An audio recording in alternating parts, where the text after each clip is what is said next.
Today's video on autism is going to be about diagnosing autism. There was a request made, and I think it's an important aspect to discuss. I'm going to apologize up front because I took a lot of notes to make sure I didn't miss anything pertinent. So if you see me pausing to read, that's why. I don't typically like to read. I typically like to just go with the flow. And most topics, that's okay. This one's one of those topics where I think there's really important information and I don't want to miss it. So I'm going to apologize from the start for that. Autism is now diagnosed 1 in 68. 1 in 68 children in America will be diagnosed with autism. If you have boys, that's more like 1 in 42. Obviously much more common in boys than it is girls. You're 2 times more likely. That does not mean girls don't get autism, because they do. But it looks different. It looks different in each person, whether it's boy or girl, whether it's 2 similar adults, it doesn't matter. Autism looks unique in each person that has the diagnosis. So it's important to remember that as well. It isn't a disability for boys. It isn't a disability for white kids or Hispanic kids or black kids or Asian kids or Indian kids. It's a disability that knows no bounds. Typically speaking, good doctors and parents who are on the ball can recognize and diagnose autism by the age of 2. That's considered a very reliable diagnosis age. It does not mean that kids 18 months and younger can't be diagnosed. Some people see things immediately. Some people notice signs and symptoms much later. The push for early diagnosis just means you can have intervention done early intervention. And it makes a huge difference in teaching skills and maintaining skills when a child has a head start. If you're waiting until 5 or 6 or 7 to diagnose and start services, then you've missed some very formative years in terms of learning. So if you notice signs and symptoms of autism, which I'll discuss towards the end of this video, it's important to kind of address those with your pediatrician as soon as you notice, as soon as you have any sort of concern. Your pediatrician will do screenings now for developmental delays at 9 months, 18 months, and 24 months. These are done in all well-child visits, and that's an important aspect of catching autism as well. The developmental milestones are oftentimes delayed in kids with autism. There are specific screenings that a developmental pediatrician can do, and these are also done. I'm trying to see where I'm at. There are specific autism screenings that are done with well-child visits at 18 and 24 months, not just developmental milestone screenings, but actual autism screenings.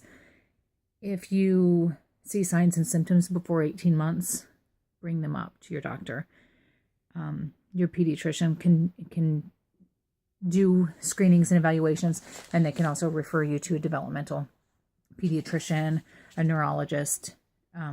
There's a lot of different people that are more in tune to autism than just your childhood pediatrician sometimes. So open the lines of dialogue, because that's important. Warning signs. We've all probably heard them. And if you're living with autism, clearly you know them. I can go to the grocery store and see a kid and be like, yep, that kid's got autism, which I couldn't have done 10 years ago. So I think when you live it, you're kind of attuned to noticing signs or symptoms or quirks, if you will, of kids and adults with autism. But for those of you who aren't familiar, things that you need to maybe keep in the back of your mind if you're concerned. If a child doesn't respond to his or her name by 12 months, that's a possible sign. When they don't point at things and show interest in objects by pointing, by 14 months. Excuse me.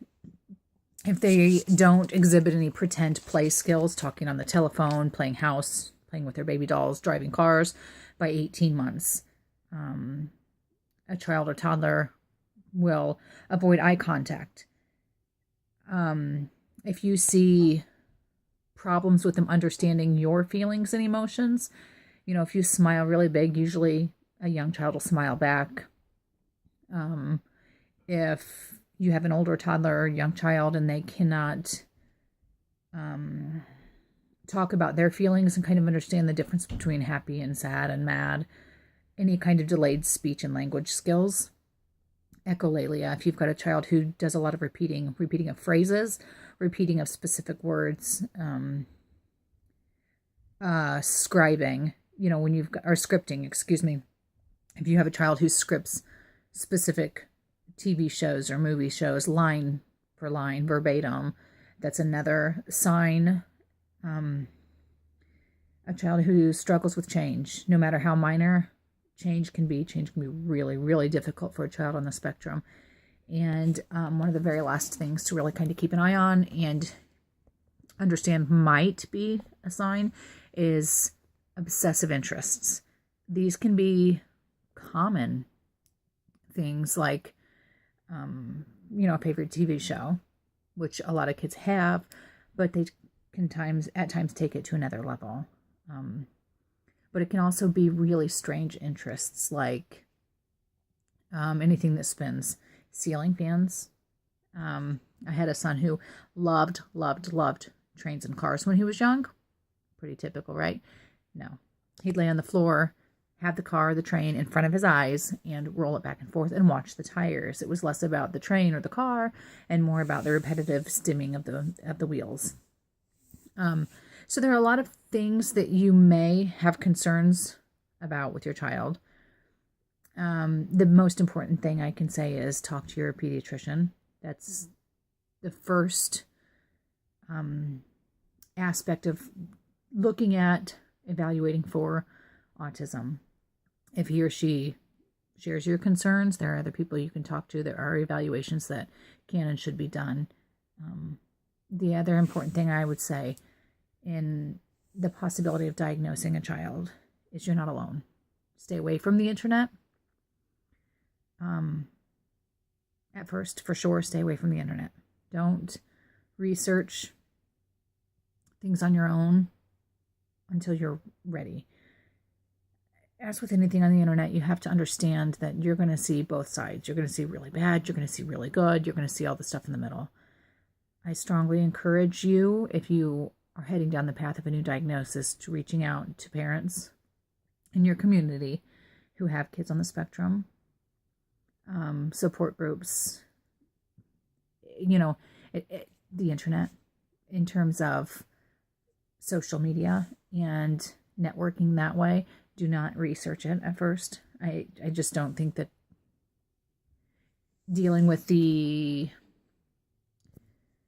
shock of a diagnosis and reading some of the things that you can read on the internet are the best. So stick with support, whether that's support people in your community or finding a support group online. That's okay, but don't research it at first. Give yourself some time to adjust. Understand that new diagnoses, whether it's autism or some other disability, comes with comes with the stages of grieving. So you're going to have some blame, and you're going to have anger, and you're going to have doubt, and you're going to have pity, and you're going to have fear. Those are okay. There's no right or wrong way in dealing with a diagnosis. Doing it at your own pace is important, and it's important for you to understand that that's okay. Cry, scream, laugh. You'll realize that the worst things might come to mind, but we're an autism family, and we're just like every other family, only different.